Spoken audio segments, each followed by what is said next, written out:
Hello friends, welcome to Cosmic navigators.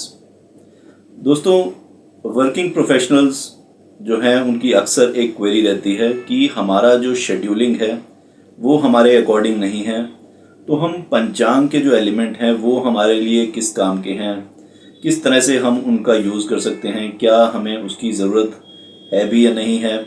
तो इस तरह की क्वेरीज अक्सर हमारे पास आती हैं, स्पेशली जिनका दिन ऑलरेडी शेड्यूल है, उनके अकॉर्डिंग वो शेड्यूल नहीं होता और ऑलरेडी स्ट्रक्चर्ड है। वर्किंग प्रोफेशनल्स हैं, उनको एक टाइम बाउंड है, उनको किस टाइम ऑफिस के लिए जाना है, किस टाइम लंच होना है, सो ये उनका स्ट्रक्चर फिक्स है। तो इस केस में अक्सर ये क्वेरी रहती है कि क्या पंचांग के एलिमेंट हमारे किसी काम के हैं, क्योंकि हम हर चीज़ में मुहूर्त नहीं देख सकते, बेस्ट टाइम टू डू नहीं देख सकते, किस टाइम काम करें वो हमारे हाथ में नहीं है।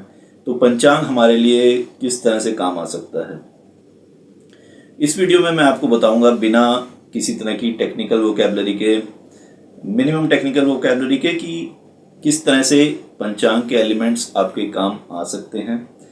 और एक अवेयरनेस, अगर आपको सिर्फ एक अवेयरनेस भी है कि इस टाइम कैलेंडर क्या बता रहा है, वो भी आपको बहुत ज़्यादा हेल्प कर सकती है। तो सबसे पहले बात करते हैं कि कैलेंडर का पर्पस क्या है, कैलेंडर हमारे किस काम आता है।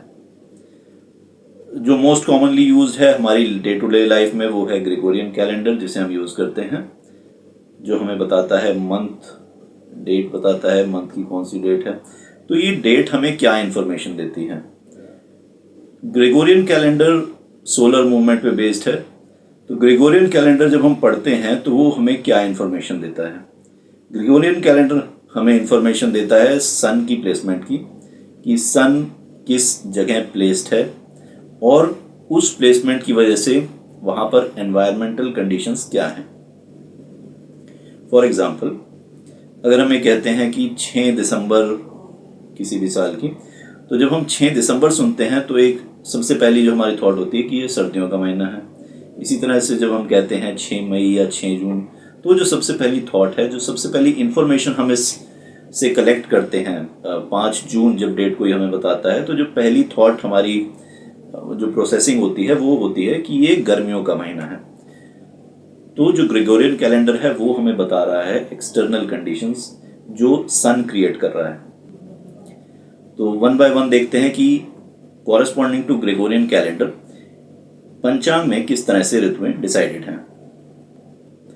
सबसे पहले है चैत्र और बैसाख का महीना, ये महीना है वसंत का।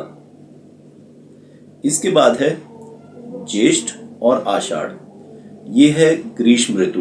सो यहाँ पर गर्मियों का महीना है, ये कॉरेस्पॉन्ड करती है मई और जून के ग्रेगोरियन कैलेंडर के। इसके बाद है महीना श्रावण और आषाढ़ का, ये है बारिशों का महीना, रेनी सीजन है यहाँ पर। इसके बाद है अश्विन और कार्तिक, ये शरद ऋतु है। यहाँ पे जो सन है उसकी प्लेसमेंट रहती है 6 नंबर और 7 नंबर में, वर्गो और लिब्रा साइन में। इसके बाद है मार्गशीर्ष और पौष, ये है महीना हेमंत ऋतु का। इसके बाद है माघ और फाल्गुन, ये है शिशिर ऋतु।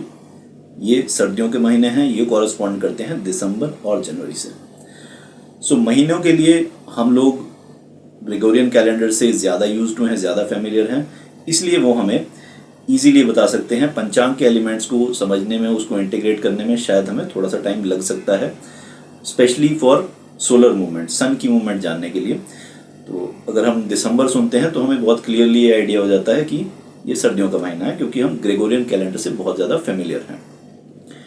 पंचांग के जो महीने हैं उनको याद करने में और उनको अपनी लाइफ में उतारने में थोड़ा सा टाइम लग सकता है, क्योंकि वो नॉर्मल प्रैक्टिस नहीं है। ग्रेगोरियन कैलेंडर यहीं पर ख़त्म हो जाता है, वो सिर्फ बताता है हमें एक्सटर्नल कंडीशंस जो सन क्रिएट करता है। पंचांग इसके आगे जाता है। पंचांग यहाँ पर मून को भी कंसिडर करता है और मून को इवन सन से बहुत ज़्यादा इम्पोर्टेंस देता है। मून हमारी मन स्थिति है, मून हमारा माइंड है, सन फायर एलिमेंट है और मून वाटर एलिमेंट है। मून सबसे क्लोजेस्ट सैटेलाइट है, अर्थ की प्लैनेट है, अर्थ का, इसको वैदिक एस्ट्रोलॉजी में प्लैनेट माना गया है। इसकी जो पुल है, ग्रेविटेशन पुल है, वो वाटर को पुल करती है। तो ये आपकी मनोस्थिति को चेंज करता है। 6 घंटे में नक्षत्र चरण एक बदलता है चंद्रमा, और हम देखते हैं कि हमारा जो मन है वो बहुत जल्दी मूवमेंट करता है। आप दिन में उठते हैं तो आपकी कुछ और मनोस्थिति होती है, 3 घंटे बाद आप कुछ और फील कर रहे होते हैं, और अगले 3 घंटे बाद आपकी फीलिंग्स चेंज हो जाती हैं। तो मन जो है वो हिलता रहता है, बदलता रहता है based on movement of moon. इसलिए मून की मूवमेंट को बहुत ज़्यादा इम्पोर्टेंस दी गई है, और इसके बारे में कॉन्शियसली अवेयर होना बहुत ज़रूरी है, ये जानने के लिए कि आपकी फीलिंग्स किस डायरेक्शन में जा रही हैं और आप उसको किस तरह से मैनेज कर सकते हैं। क्योंकि सन जो है वो सिर्फ हमें एक एक्सटर्नल कंडीशंस क्रिएट करके दे रहा है कि बहुत ज़्यादा गर्मी है, ज्येष्ठ का महीना है तो ये बहुत ज़्यादा गर्मी है, मई जून का महीना है बहुत ज़्यादा गर्मी है, ग्रेगोरियन कैलेंडर भी ये बता रहा है कि बहुत गर्मी है, हमने देखा ज्येष्ठ का महीना है तो बहुत ज़्यादा गर्मी है। लेकिन ये सिर्फ एक्सटर्नल कंडीशंस हैं। एक्सटर्नल कंडीशंस बहुत अच्छे से मैनेज की जा सकती हैं। अगर किसी का बर्थ बहुत अच्छी फैमिली में हुआ है तो वो एक्सटर्नल कंडीशंस उसके लिए शायद बहुत ज़्यादा मायने ना रखें, लेकिन जो मून की प्लेसमेंट है वो बहुत ज़्यादा मैटर करती है, क्योंकि मून आपकी मनस्थिति बता रहा है, वो आपका स्टेट ऑफ माइंड बता रहा है। तो मून की स्थिति और position of moon relative to sun, ये दो अलग इंपॉर्टेंट फैक्टर हैं जिसको पंचांग में कंसिडर किया जाता है, other than just placement of sun. Placement of sun, position of sun Gregorian calendar में भी है, पंचांग में भी है, लेकिन पंचांग हमें 2 चीज़ें और एडिशनल बताता है। एक है पोजीशन ऑफ मून, दूसरा है relative position of moon with respect to sun, कि सन के अकॉर्डिंग मून किस प्लेसमेंट पे है और इन दोनों की कॉरेस्पॉन्डिंग पोजीशन जो है वो किस तरह के कॉम्बिनेशंस बना रही हैं। तो ये 3 चीज़ें हमें इम्पॉर्टेंटली पंचांग से पता लगती हैं, जो हमें ओवरऑल स्टेट ऑफ माइंड बताती है कि कोई पर्टिकुलर पॉइंट ऑफ टाइम हमारे लिए कैसा है। जैसे अगर हम एक नॉर्मल बात करें तो मई का अगर महीना है और दोपहर को हमें आउटडोर काम करना है तो हम जनरली उसको अवॉइड करते हैं। क्यों? क्योंकि हमें पता है कि एक्सटर्नल कंडीशंस जो है फेवरेबल नहीं है, तो हम उस चीज़ को अवॉइड करते हैं कि जब मौसम ठंडा होगा या इवनिंग टाइम में कर लेंगे, मॉर्निंग में कर लेंगे, तो उसको रीशेड्यूल करने की कोशिश करते हैं क्योंकि एक्सटर्नल कंडीशंस फेवरेबल नहीं है। इसी तरह से अगर हमें अवेयरनेस है कि किस टाइम हमारा जो स्टेट ऑफ माइंड है वो किसी काम के लिए फेवरेबल नहीं है, उस काम में हमें शायद उतने अच्छे रिजल्ट नहीं मिल पाए अगर हम उस टाइम करें, तो हम उस इवेंट को भी रीशेड्यूल कर सकते हैं if we are aware about our state of mind based on the position of moon and corresponding relative position of sun with respect to moon. क्योंकि मून सन की ही लाइट रिफ्लेक्ट कर रहा है, तो जब इन दोनों की पोजीशन रिलेटिवली कैसी है उसका भी बहुत ज़्यादा इम्पैक्ट रहेगा स्टेट ऑफ मून पर और state of mind of the native पर भी। प्रिडिक्शंस के लिए भी ये बहुत ज़्यादा यूज़ हो सकता है, लेकिन अभी हम प्रिडिक्शन की बात नहीं करेंगे। अभी हम सिर्फ बात करेंगे कि किस तरह एक अवेयरनेस से, मून की प्लेसमेंट की अवेयरनेस से हम अपने शेड्यूल को बेटर बना सकते हैं, अपने अकॉर्डिंग ज़्यादा फेवरेबल बना सकते हैं। तो अभी तक हमने बात की मंथ की। मंथ जो हमें एक्सटर्नल सिचुएशन बता रहा था, सन की पोजीशन से हमें एक्सटर्नल एनवायरनमेंट बता रहा था। इसके बाद जो नेक्स्ट इन ऑर्डर हमारा एलिमेंट आता है वो है पक्ष का। पक्ष बहुत इंपॉर्टेंट है। पक्ष है फेज ऑफ मून। पक्ष हम नॉर्मल कन्वर्सेशन में भी कहते हैं कि आपका पक्ष क्या है, आप अपना पक्ष बताइए, what is your side, what is your point, what is your point of view, आपका पक्ष क्या है। तो पक्ष है चंद्रमा की स्थिति, कि चंद्रमा की साइड क्या है, क्या चंद्रमा फुल मून की तरफ जा रहा है, सन से 180 डिग्री की तरफ जा रहा है, या टूवर्ड्स सन जा रहा है। अगर मून सन से दूर जा रहा है, 180 डिग्री की तरफ जा रहा है, तो ये शुक्ल पक्ष है, ये ब्राइटर साइड है। यहाँ पर moon day by day strength gain करता है। अगर मून कृष्ण पक्ष की तरफ जा रहा है या सन की तरफ डायरेक्ट हो रहा है, तो उसकी जो एनर्जी है वो डे बाय डे कम होती जाएगी। जब फुल मून होता है तो उसकी स्ट्रेंथ फुल होती है, क्योंकि वो पूरी एनर्जी सन की रिफ्लेक्ट करता है। अब ये हमें किस तरह से इम्पैक्ट करता है? सबसे पहले तो क्योंकि अगर शुक्ल पक्ष है, आपकी मून की strength day by day gain हो रही है, इंक्रीज हो रही है, तो अगर आप शुक्ल पक्ष में नॉर्मल कोई भी काम स्टार्ट करेंगे और वो इवेंट 5, 10 या 15 दिन का है, तो अगर moon strength day by day gain कर रहा है तो आप उस इवेंट को कर पाएंगे, क्योंकि मून डेली पॉजिटिव ही हो रहा है।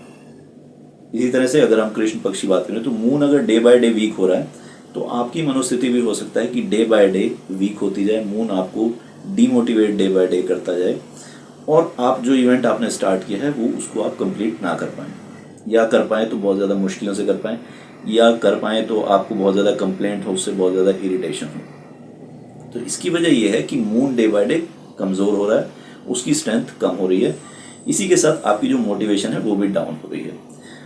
तो जो भी रेमेडीज़, जो भी मेडिसिन ली जाती हैं वो मोस्टली शुरू की जाती हैं शुक्ल पक्ष में। अगर पॉसिबल है, अगर कोई इमरजेंसी नहीं है आपको कि मेडिसिन लेनी ही है, तो प्रेफरेबल है कि मेडिसिन आप लेना शुरू करें शुक्ल पक्ष में। इसी तरह से ज्योतिष की अगर आपने कोई रेमेडी करनी है, कोई जेमस्टोन पहनना है, उसको भी प्रेफरेबल है कि आप शुक्ल पक्ष में शुरू करें। क्यों? क्योंकि शुक्ल पक्ष में जब आपने रेमेडी शुरू की तो अगर आप 5 दिन हैं तो वो जैसे आप रेमेडी करते हैं वो दवाई आपको ज़्यादा अफेक्ट करती है, क्योंकि moon day by day strong हो रहा है, आपकी मनस्थिति ज़्यादा स्ट्रांग हो रही है, आपकी मोटिवेशन ज़्यादा हो रही है, तो आप इंटरनली भी स्ट्रांग हो रहे हैं, साथ में आपने जो मेडिसिन ली है, जो रेमेडी की है, वो भी अपना असर कर रही है। तो शुक्ल पक्ष की जो रेमेडीज़ हैं वो आपको जल्दी इफेक्ट दिखाएंगी। कृष्ण पक्ष की तरफ जो रेमेडीज़ हैं उसमें आपकी मनस्थिति वो सपोर्ट नहीं कर रही, वो एनर्जी आपको सपोर्ट नहीं कर रही, और मेडिसिन के साथ वो अपना इम्पैक्ट कम कर देगी। तो बेस्ट इम्पैक्ट के लिए मेडिसिन जो शुरू की जाती हैं, किसी तरह की रेमेडीज शुरू की जाती हैं, वो शुक्ल पक्ष में शुरू की जाती हैं। जैसे जैसे मून स्ट्रांग होगा वैसे वैसे दवाई अपने असर को मल्टीप्लाई करेगी और अच्छे रिजल्ट देगी। इसी तरह अगर कोई लॉन्ग ड्यूरेशन का काम है तो बेटर है शुक्ल पक्ष में शुरू किया जाए, क्योंकि शुक्ल पक्ष जो 15 दिन का टाइम है, जैसे जैसे मून स्ट्रेंथ गेन करता है तो इनिशियल 15 दिन आप अपना मोटिवेशन के साथ काम करते हैं, स्ट्रेंथ के साथ काम करते हैं और एक फाउंडेशन बिल्ड कर लेते हैं। इसी तरह से अगर आपने शुक्ल पक्ष में, कृष्ण पक्ष में कोई काम स्टार्ट किया, डे बाय डे मून आपका वीक हो रहा है, तो हो सकता है कि इनिशियल स्टेज पर ही आप उस काम में इंटरेस्ट ना लें, आप डीमोटिवेट हो जाएं और उसको छोड़ दें। तो प्रेफरेबल है कि हम मून को फॉलो करें, जैसे जैसे वो स्ट्रेंथ गेन करें उसी तरह से हम अपने शेड्यूलिंग अकॉर्डिंग करें। तो हम यहाँ पर कुछ भी, किसी भी तरह का कोई चमत्कार नहीं कर रहे, हम जस्ट एनर्जीज़ को कोरिलेट कर रहे हैं कि किस तरह से जो नेचुरल एनर्जीज़ हैं उसके फेवर में, उसके फ्लो के साथ चलें। तो हमें पानी के साथ ही बहना है। अगर हम ऑपोजिट जाने की कोशिश करेंगे तो हमारी एनर्जी बहुत ज़्यादा लगेगी, और अगर काम फ्रूटफुल भी होता है तो वो होगा after spending a lot of energy which can be avoided. तो अगर आपके पास पॉसिबिलिटी है किसी काम को शेड्यूल करने की, नए काम को शेड्यूल करने की, लॉन्ग टर्म में शेड्यूल करना है, तो शुक्ल पक्ष में शेड्यूल करें। शुरू के जो इनिशियल फेज़ है वो आपका निकल जाएगा और एक बेस बिल्ड हो जाएगा। मेडिसिन, रेमेडीज शुरू करनी है उसको भी शुक्ल पक्ष में स्टार्ट करें।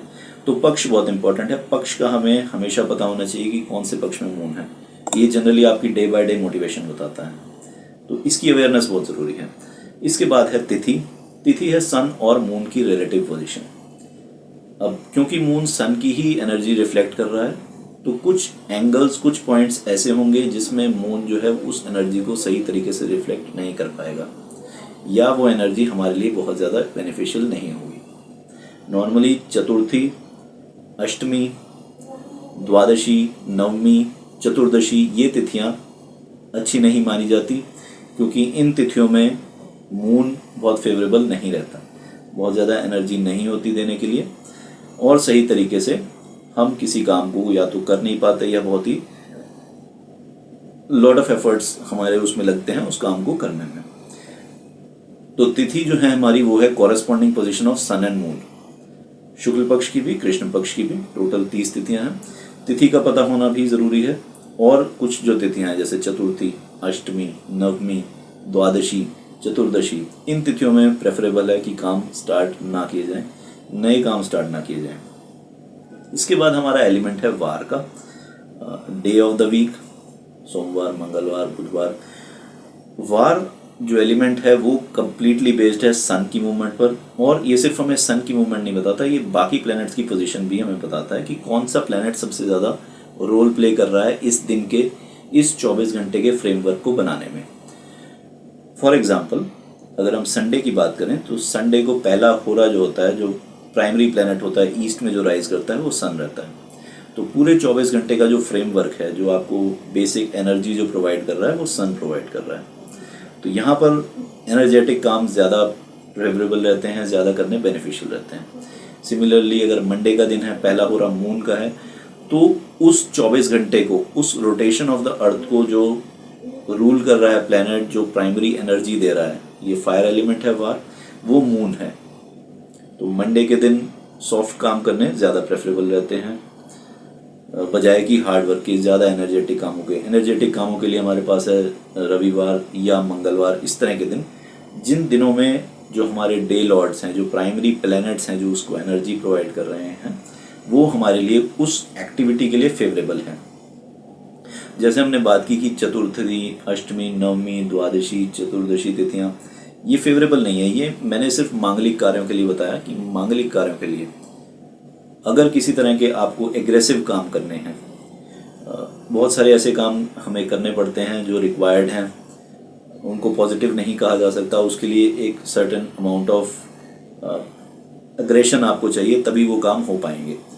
जैसे मेडिसिन देना, पॉइजन करना, medicine is actually form of poison only, तो मेडिसिन देना, इस तरह के जो काम हैं जो पॉजिटिव नेचर के नॉर्मल नहीं कहे जा सकते, जिनके लिए हमें एक सर्टेन स्टेट ऑफ माइंड चाहिए जो थोड़ी सी टफ हो, जो थोड़ी सी स्ट्रांग हो, उस तरह के काम अगर हमें करने हैं तो हमें मंगलवार के दिन हमारे लिए प्रेफरेबल रहेगा, रविवार का दिन प्रेफरेबल रहेगा, क्योंकि जो दिन का फ्रेमवर्क है वो अकॉर्डिंगली हमें उस तरह के माइंडसेट दे रहा है जिसमें हम इस काम को अगर शुरू करेंगे तो वो फेवरेबली ख़त्म हो पाएगा, अच्छे से ख़त्म हो पाएगा। तो वार है हमारा फायर एलिमेंट, ये हमारा स्ट्रक्चर बताता है कि जो 24 घंटे हैं उसका स्ट्रक्चर कौन सा प्लैनेट बता रहा है। इसी का शॉर्ट फॉर्म है करंट।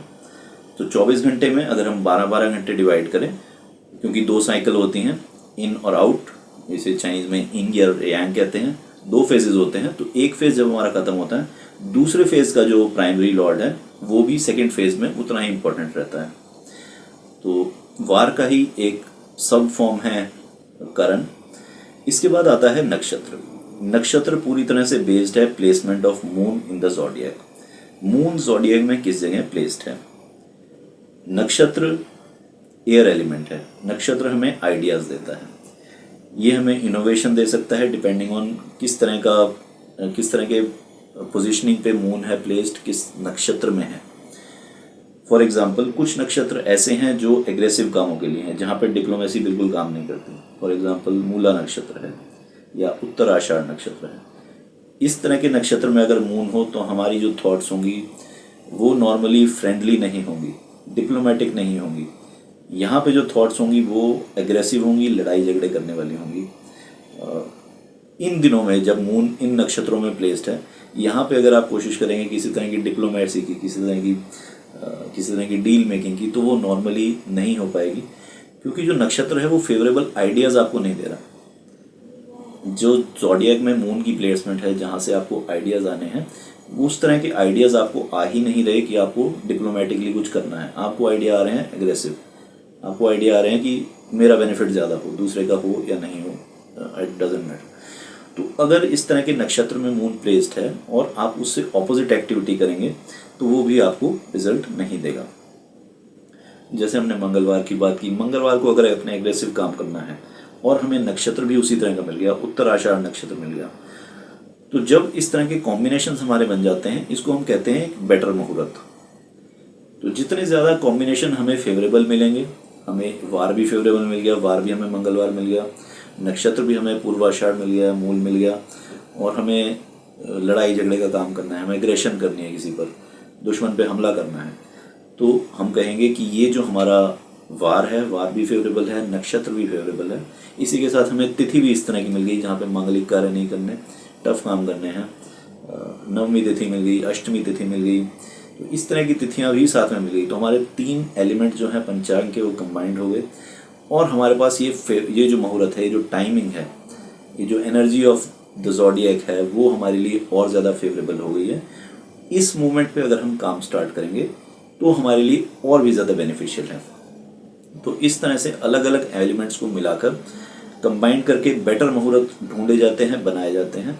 लेकिन सबसे ज़्यादा डिपेंड करता है कि आप कितना शेड्यूलिंग अपने अकॉर्डिंग कर सकते हैं, कितनी आपके पास लीवरेज है कि आप अपने अकॉर्डिंग काम को शेड्यूल कर सकें। इसी तरह हमारा योग है, योग आकाश तत्व है, ये कामों को जोड़ता है। जब आपने कोई काम शुरू किया और उसने एक लॉन्ग स्पैन तक जाना है, तो कैसे ये कंबाइन करेगा और वर्क को इन प्रोग्रेस रखेगा, ये एलिमेंट हमें बताता है। तो इस तरह से जब हम एलिमेंट्स को कंबाइन करते हैं तो हम बेटर महारत पे पहुंच जाते हैं। लेकिन इम्पॉर्टेंट क्या है कि आप कितनी लीवरेज आपके पास है, कितनी फ्रीडम आपके पास है अपने अफेयर्स को शेड्यूल करने की। अगर आप अपने अफेयर्स शेड्यूल नहीं कर सकते, अगर आपको एक काम एक पर्टिकुलर टाइम पर ही करना है, तो भी एक पर्टिकुलर अवेयरनेस अगर आपको है कि इस टाइम कृष्ण पक्ष है, शुक्ल पक्ष नहीं है, energy day by day down हो रही है, तिथि जो है वो फेवरेबल नहीं है, तो आप उस चैलेंज के लिए मेंटली एटलीस्ट प्रिपेयर हो सकते हैं कि एनर्जीज फेवर में नहीं है। अगर इस टाइम मैं ये काम कर रहा हूँ तो मेरे को प्रिपेयर्ड रहना है कि मुझे रिक्वायर्ड एफर्ट ज़्यादा डालना ही पड़ेगा, तभी ये काम होगा, अदरवाइज नहीं हो पाएगा। तो सबसे ज़रूरी है अवेयरनेस, सबसे ज़रूरी है नॉलेज कि किस फेज़ में, किस तिथि में क्या हमें पॉजिटिव रिजल्ट मिल सकते हैं, किस इवेंट पर अगर पॉसिबल है हम शेड्यूल कर सकें तो हमारा मोरल हाई रहेगा, हमारी मोटिवेशन हाई रहेगी। यहाँ पे जब हम काम करेंगे तो हमें अच्छे रिजल्ट मिलेंगे। तो लीवरेज आपके पास बाद में आएगी, सबसे पहले आपके पास आएगी अवेयरनेस, सबसे पहले आपके पास आएगा नॉलेज। तो ये एक बेसिक आइडिया था पांचों एलिमेंट्स का, पंचांग के पांचों एलिमेंट्स का। सिर्फ इन 5 एलिमेंट्स को भी अगर आप समझ लेते हैं, अवेयरनेस के साथ आप चलते हैं, आपको पता है कि मून आज की डेट में किस फेज़ में है, क्या एनर्जीज फेवरेबल हैं, कौन सी एनर्जीज फेवरेबल नहीं है, तो भी आपको एक सर्टेन एडवांटेज रहेगा कि आपको कितना एफर्ट लगाना है, कहाँ पे गिव अप करना है, किस पॉइंट पर आपको स्टार्ट करना है अगर पॉसिबल है तो ये आपको एक बहुत एज देगा। अगर आप बहुत ही ज़्यादा डिटेल में पंचांग के एलिमेंट्स को स्टडी करना चाहते हैं तो श्री प्रदीप पाठक जी जो कथावाचक भी हैं और सेक्टर 11 श्री गीता मंदिर पंचकूला की देखरेख भी करते हैं, उनका पंचांग का कोर्स स्टार्ट हो रहा है जुलाई से। आप कांटेक्ट कर सकते हैं नीचे दिए हुए नंबर पर for a detail study of पंचांग। एडवांस स्टडी के लिए अगर आपके पास टाइम है या आप एस्ट्रोलॉजी में इंटरेस्ट रखते हैं और इसके बारे में और ज़्यादा जानना चाहते हैं तो आप हमें मैसेज कर सकते हैं, कांटेक्ट कर सकते हैं।